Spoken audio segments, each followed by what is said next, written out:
사람들은 보통 좋은 자리에 앉고 싶어 합니다.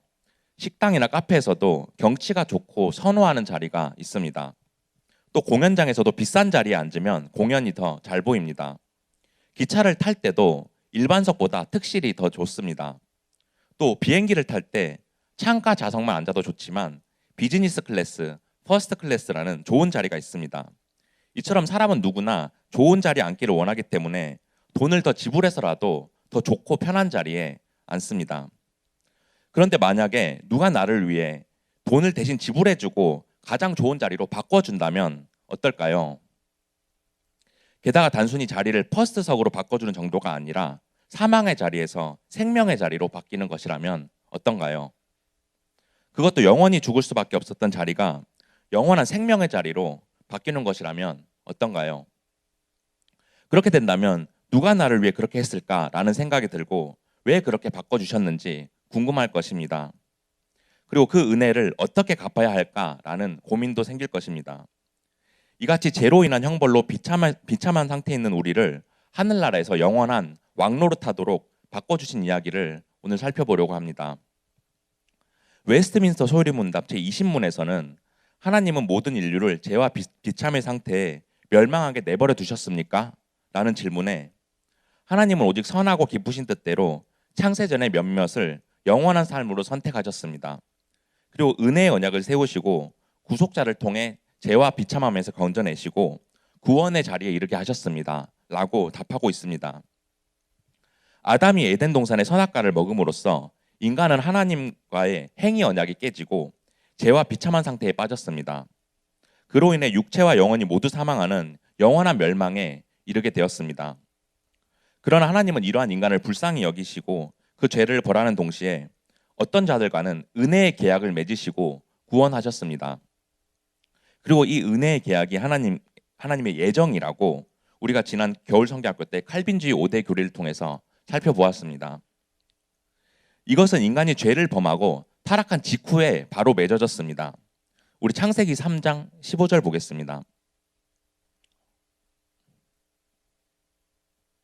내가 너로 여자와 원수가 되게 하고 내 후손도 여자의 후손과 원수가 되게 하리니 여자의 후손은 내 머리를 상하게 할 것이요 너는 그의 발꿈치를 상하게 할 것이니라 하시고, 여기서 너는 뱀을 말하는 것이고 여자의 후손은 교회의 성도들, 즉 예수 그리스도를 따르는 사람들을 말합니다. 그래서 여자의 후손이 내 머리를 상하게 할 것이다 라는 말은 예언의 최종 성취자이신 예수 그리스도께서 이 땅에 오셔서 뱀과 같이 악한 자들을 물리치신다는 것을 말합니다.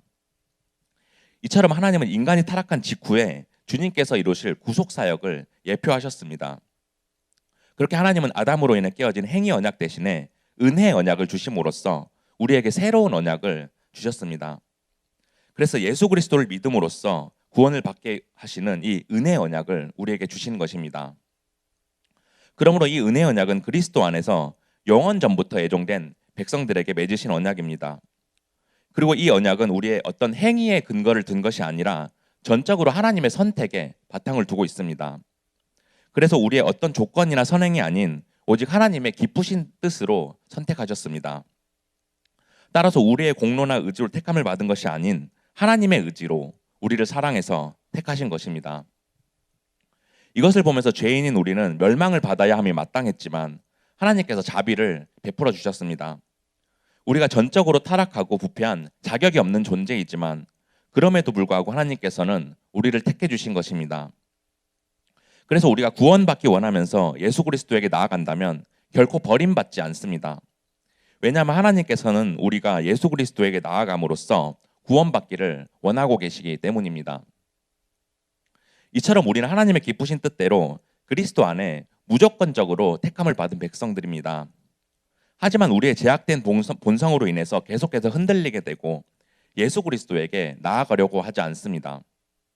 그러므로 우리가 잠시 타락하는 일은 있을 수 있지만 어떻게든 구원의 자리로 돌아오도록 만드시고 마침내 궁극적 구원에 이르도록 하십니다.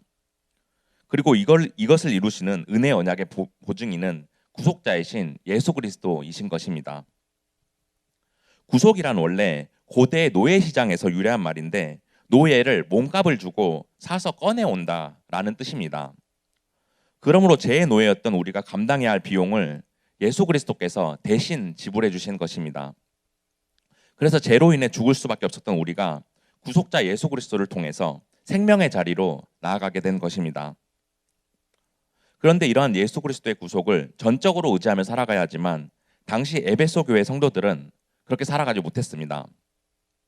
에베소는 당시 소아시아라고 불렸던 지역으로 지금의 튀르키예 땅에 있는 지역입니다. 당시 에베소 지역은 항구 도시로 상업과 교통의 중심지였고 소아시아의 로마라고 불릴 정도로 문명이 발달한 곳이었습니다. 그렇다 보니 대부분의 항구 도시가 그렇듯이 뱃사람들로 인해서 음란한 도시였습니다. 그리고 여러 지역들로부터 온 사람들에 의해 종교는 혼합주의적인 색채를 띠게 되었습니다. 특히 그들은 아르테미스 여신을 숭배했고 마술과 각종 영을 불러내는 주술 의식도 많았습니다. 그렇게 에베소 사람들은 아르테미스 여신을 통해서 물질의 복과 안락함을 누리고 육체적 쾌락과 음란함을 즐기기를 원했습니다. 그뿐 아니라 마술과 미신을 맹신했고 그것을 통해서 불행을 물리치기를 원했습니다. 이러한 상황에서 바울은 에베소 교인들을 향해 복은 거짓된 우상에서 나오는 것이 아니라 하나님이 주시는 하늘에 속한 신령한 복에서 온다고 말했습니다. 그렇게 바울은 그곳에서 2년을 넘게 머물면서 예수님의 복음을 전했습니다. 그렇게 에베소 교회 성도들을 위해 밤낮 쉬지 않고 눈물로 기도했습니다. 이렇게 바울이 헌신하여 복음을 전한 결과 에베소에 있던 많은 악한 귀신들과 나쁜 영들이 쫓겨나게 되었습니다. 또한 주술과 마술을 행하던 많은 사람들이 회개하고 예수님께로 돌아왔습니다. 그리고 나서 그들은 에베소의 도서관에 있는 은 5만 드라크마에 해당하는 마술책들을 모두 불태워 버렸습니다. 그 결과 에베소는 소아시아 지역에서 복음의 중추적인 역할을 담당하는 도시가 되었습니다. 이러한 에베소 교회 특히 바울은 애정이 깊었습니다. 그래서 바울은 로마 감옥에 투옥되었을 당시 에베소 교회 성도들의 믿음을 바로 세우기 위해서 편지를 쓰게 되었습니다. 그렇게 성도들이 그리스도와 연합되고 일치될 수 있도록 편지를 쓴 것이 바로 에베소서입니다. 이같이 바울이 에베소 교회에 편지를 쓴 것을 통해서 우리가 예수 그리스도의 복음에 대해서 살펴보기를 원합니다. 그래서 예수 그리스도의 의를 통해 우리에게 어떠한 은혜를 주셨는지를 살펴보기 원합니다.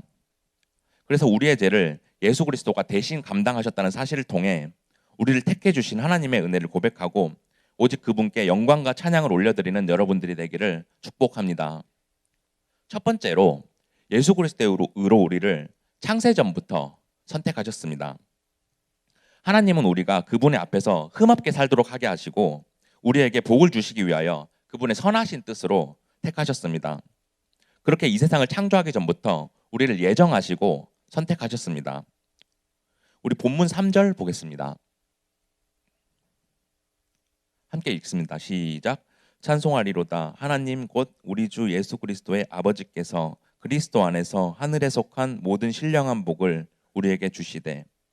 찬송하리로다라고 시작하는 것을 보면서 오늘 본문이 바울의 찬송문임을 우리가 알 수 있습니다.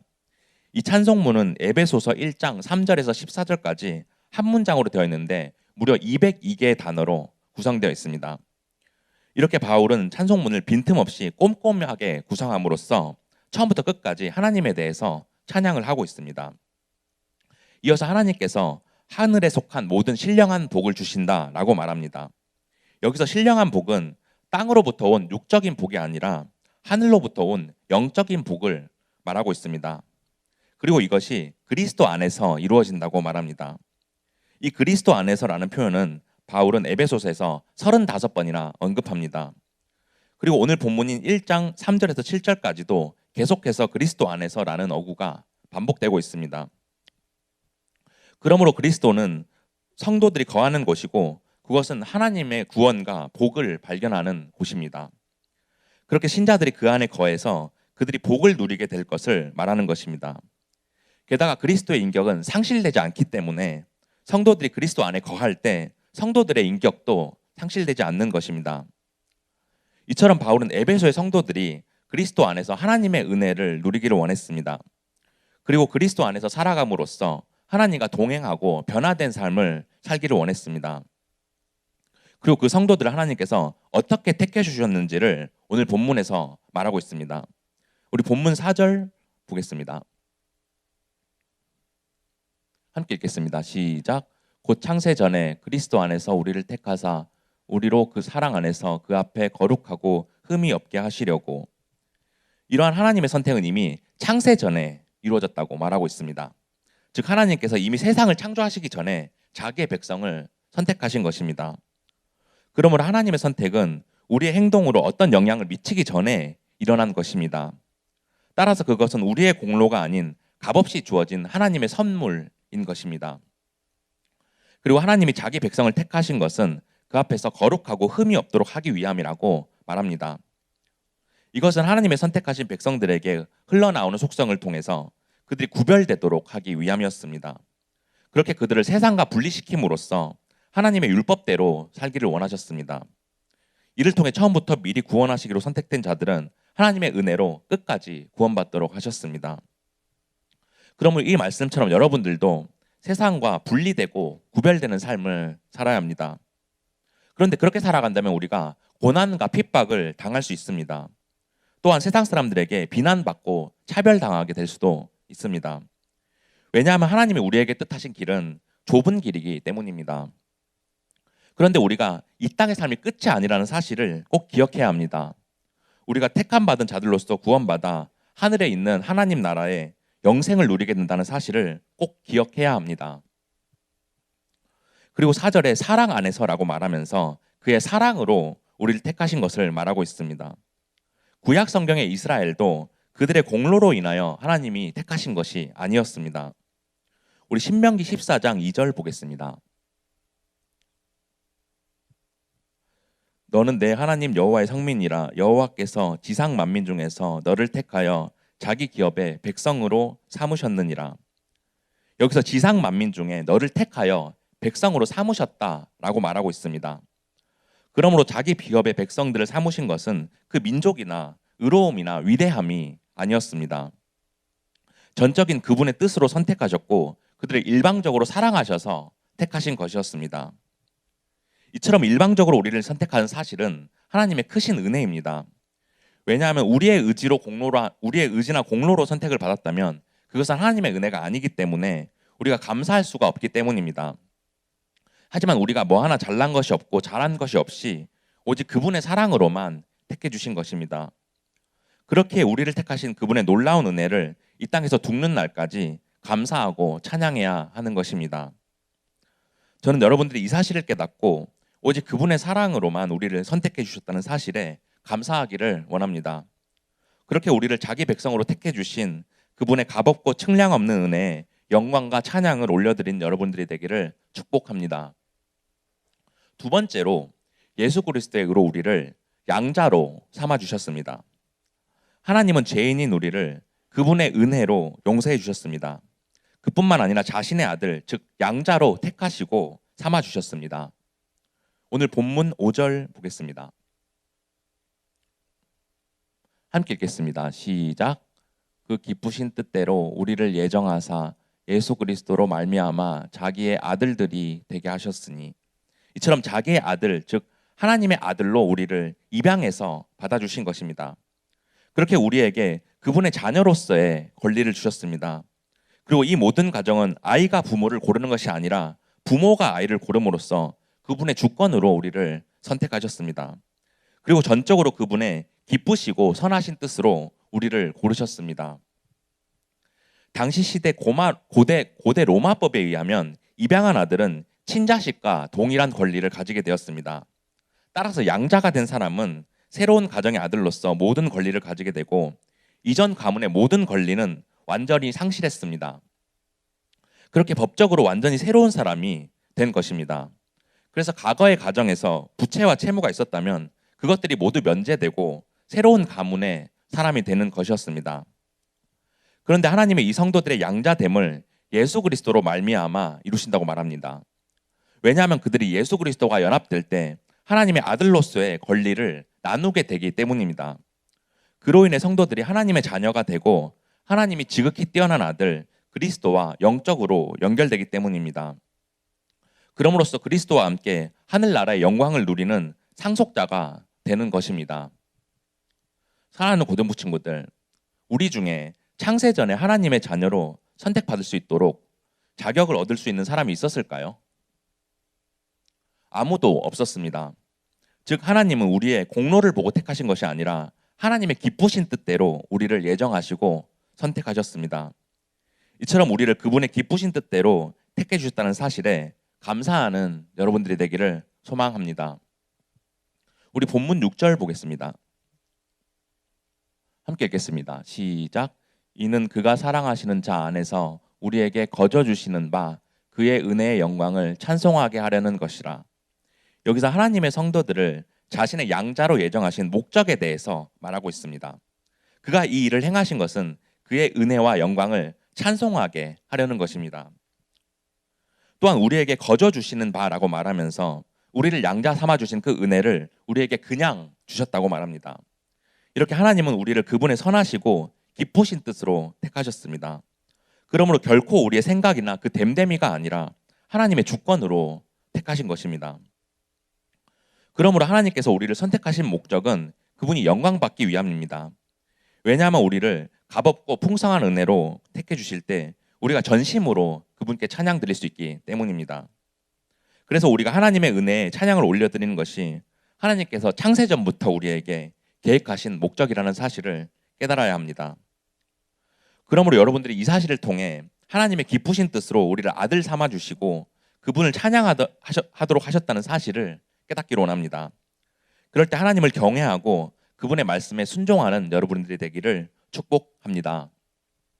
세 번째로 예수 그리스도의 의로 우리를 죄에서 구속하셨습니다. 하나님은 우리가 치러야 할 죄의 값을 자신의 아들 예수 그리스도가 대신 감당하게 하셨습니다.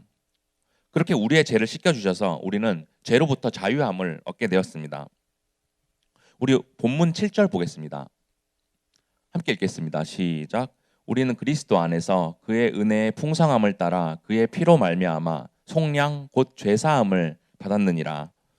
바울은 그리스도 안에서 택함받은 백성들이 속량 곧 죄사함을 받았다고 말하고 있습니다. 그렇게 그리스도와 성도가 하나가 될 때 성도들은 그의 피로 말미암아 속량을 누린다고 말합니다. 여기서 속량은 헬라어로 아폴리트로인데 구출하다, 구해내다, 해방하다라는 의미를 가지고 있습니다. 이처럼 우리는 그리스도 안에서 속량, 곧 죄사함을 받아서 하나님의 자녀가 됩니다. 속량이라는 단어는 고대 시대 노예 시장에서 사용되었단 말이라고 아까 말씀을 드렸습니다. 그런데 당시 전쟁에서 패배해서 포로가 되었거나 빚을 갚지 못해서 노예가 된 사람들이 있었습니다. 그런데 이러한 사람들의 몸값을 지불하고 자유롭게 풀어주는 것을 속량이라고 말하는 것입니다. 그런데 우리가 아담의 타락으로 인해서 무엇의 노예가 되었습니까? 우리가 무엇의 노예가 되었습니까? 달란트 질문 한번 할까요? 손 들고 아는 것 같은데 뭐 통제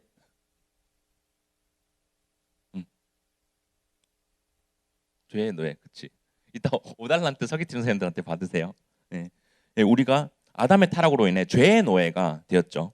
그렇게 우리는 죄의 종이 되었고 그 결과는 사망이었습니다.